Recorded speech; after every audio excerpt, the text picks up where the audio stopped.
నుంచి ఒక్కడే టాప్కి వెళ్ళి మీ అందరికీ ఇన్స్పిరేషన్గా సినిమా ఇండస్ట్రీలో ఒక రవితేజ కావచ్చు, ఒక నాని కావచ్చు, ఈ రోజున సందీప్ వంగ కావచ్చు, శేఖర్ కమ్ముల కావచ్చు, name one director, one hero, ప్రతి వాళ్ళకి చిరంజీవి గారే గమ్యం.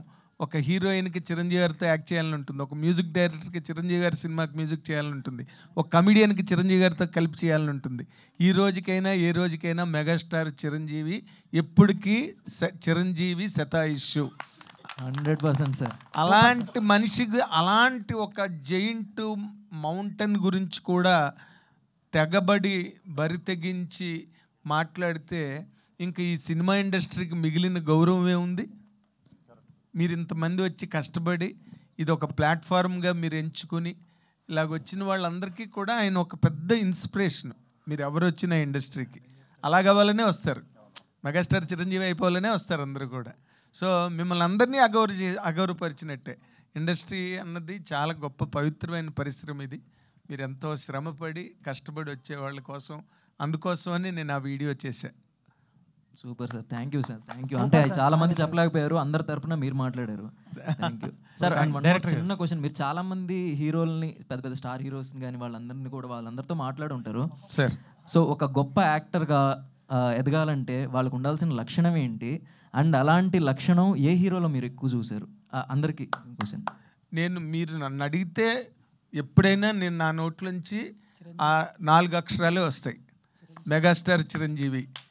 ఎందుకంటే మీలాగే నేను హై స్కూల్ లెవెల్ దగ్గర నుంచి కూడా ఆయన సినిమాలు చూసి ఇన్స్పైర్ అయ్యి కాలేజీలో ఆయనకి ఫ్యాన్ అయ్యి, తర్వాత నేను మళ్ళీ అనుకోకుండా, అంటే నేను పీటీఐలో ఆ రోజుల్లో కంబైన్డ్ ఏపీలో పీటీఐ టెస్ట్ రాసి సెలెక్ట్ అవ్వడం అంటే ఐఏఎస్ కాదు, చాలా పెద్ద టాపర్ కింద లెక్క. అందులో మేము ఇద్దరమే సెలెక్ట్ అయ్యాం. కాకినాడలో ఒక ఆయన, వైజాగ్ నుంచి నేను సెలెక్ట్ అయ్యాం.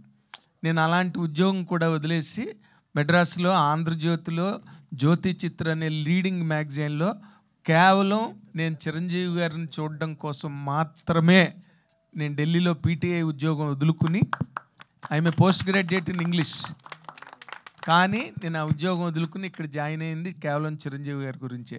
ఆయన పడ్డ కష్టం, ఆయన పడ్డ శ్రమ నేర్చుకోవడం కోసం, ఆయన పడ్డ తాపత్రయం నేను ఎవరిలోని చూడలే.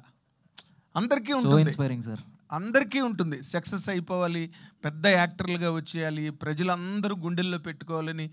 మీకుండదా ఎవరికి ఉండదు, అందరికీ ఉంటుంది. బట్ దాన్ని ప్రాక్టికల్గా ఇంప్లిమెంట్ చేసి, డాకు సినిమాలో ట్రైన్ కింద ప్రాణాలకు తెగించి చేశారు ఆయన. రన్నింగ్ ట్రైన్లో ఎవ్వరూ చేయలేరు ఆ పని. ఎందుకు? బంగీ జంపు బావగారు బాగున్నారాలో అంతకుముందు చాలామంది ఆ బంగీ జంప్ చేసిన చోట కొంతమంది చచ్చిపోయారు. ఆయనకు ప్రాక్టీస్ లేదు, బట్ కేవలం అభిమానుల్ని దృష్టిలో పెట్టుకుని అంత ఎత్తు నుంచి బంగీ జంప్ చేశారు. మీరు కావాలంటే ఇప్పటికీ చూసుకోవచ్చు. అదేదైనా వైర్ వర్క్, ఇప్పుడంటే సీజీలు అంటున్నాం, అప్పుడు వైర్ వర్క్ అనేవారు. అందుకని ఆయన జుత్తు సర్దుకోవడం, బనీన్ సర్దుకోవడం అంటే ఒరిజినల్ ఇది అని తెలియడం కోసం చేసిన పని. ఆయన వచ్చిన తర్వాతే డూప్ అన్నది ఇండస్ట్రీలోంచి మాయమైంది. డూపులు ఆయన తిట్టుకున్న రోజులు కూడా ఉన్నాయి, ఈయన వల్ల మాకు ఉద్యోగాలు పోతున్నాయని. అతి కష్టమైన కాళ్ళు చేతులు బద్దలు కొట్టుకుని ఒక రుద్రవీణ, ఒక ఆపద్బాంధవుడు, ఒక స్వయం కృషి, అంటే ఎంతసేపు కమర్షియల్ సినిమాలే కాకుండా అలాంటి గొప్ప సినిమాలు కూడా చేసి ఆయన ఈ రోజుకి కూడా అంత టఫ్ కాంపిటీషన్ మార్కెట్లో నిలబడ్డారు. ఆయన స్టామినా అవన్నీ మీలాంటి వాళ్ళు, మీ జనరేషన్ అందరూ కూడా అలాంటి వాటిని యూ షుడ్ అడాప్ట్. అదొక్కటే నేను ఎప్పుడు చెప్పినా, నాకు తెలియదు తక్కువ వాళ్ళు ఎవరి పేర్లు చెప్తారో నాకు తెలియదు కానీ, but I always tell his name. That is megastar. ఈ వేదిక, ఈ మీటింగు, ఈ సినిమా సక్సెస్ మెగాస్టార్ చిరంజీవి గారికి అంకితం చేయండి మీరు. ఫైనల్ తప్పకుండా సార్, తప్పకుండా 100%. That's it. Thank you. Director గారు, దయానంద్ గారు. ప్రొడ్యూసర్ గారు. Sir hi sir. సార్ ఇప్పుడు ఇందాక హలో చెప్పండి సార్.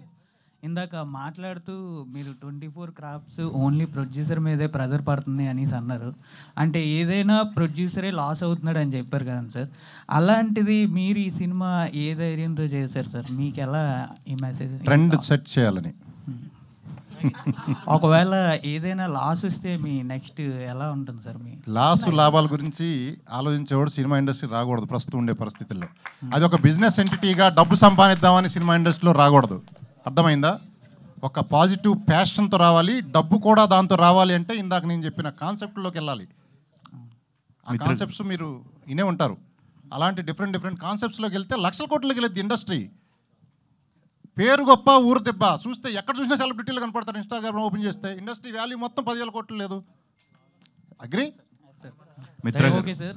సార్ ఇప్పుడు ఇక్కడ ప్రొడ్యూసర్ అన్నాక మనం చూసుకుంటే చాలా డీసెంట్గా అంటే మంచిగా ఇచ్చేసుకొని అంటే ఒక స్టైల్ నార్మల్గా ఉండదు సార్. మీరు ఒక యూత్లో ఉండి ఇంత యాక్టివ్గా ఉండడానికి అంటే ఏంటి సార్? మొన్న పంచి కట్టుకొస్తే నాకు చాలామంది పంచి ఏంటి, నువ్వు ఎప్పుడు కోట్లు సూట్లు వేస్తావు కదా అంటే, సరే ఒక్కోసారి ఒక్కో స్టైలు. పంచుల ఫంక్షన్ ఆ రోజు, ఇవాళ కొద్దిగా ఏదో ఆ రోజు అమ్మాయిలకు ఓనీలు ఫంక్షన్ ఇస్తారు కదా, మగవాళ్ళ పంచుల ఫంక్షను. అట్లా మొన్న పంచులు వేసాం. ఈరోజు కొంచెం కొద్ది మార్చాం. థ్యాంక్ యూ డైరెక్టర్ గారు, దయ్య గారు. పంచుల ఫంక్షన్ వేస్తున్నాం ఈరోజు, చేస్తున్నాం. నాగేంద్ర ప్రసాద్ గారు మంచి స్పాంటేనియస్గా మాట్లాడుతున్నారు. కుమార్ గారు సారీ.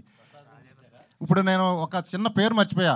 మన విఆర్ మధు పిఆర్ఓ గారు, ఆయనకి చాలా థ్యాంక్స్ చెప్పాలి. కాదు ఒకసారి పైకి రండి. ఒక్క రూపాయి తీసుకోకుండా. లేదు మా నేచర్ నచ్చి సీరియస్లీ నిన్ను మెచ్చుకోవాలి. ఒక్క నిమిషం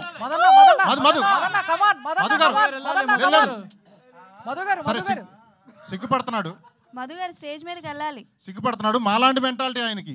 ఇంకా రివర్స్, వాళ్ళ ఇంట్లో మటన్ కర్రీ బాగుందని అదని ఇదని ఇంటికి నాకు పంపిస్తూ పాయ వాళ్ళ వైఫ్ చేసిందని. సీరియస్లీ ఒక్క రూపాయి ఆశించకుండా మీరు చేయించుకోండి. మటన్ పాయ అవన్నీ బాగా చేస్తూ వాళ్ళ వైఫ్ కూడా. దయ్య గారు చాలా థ్యాంక్ యూ బ్రదర్. దయ్య గారు, లాస్ట్ టైం చేసిన ప్రమోషన్స్లో ఒకటి అడిగాం క్వశ్చన్, దాంట్లో కూడా కమ్మింగ్ ఇన్ ది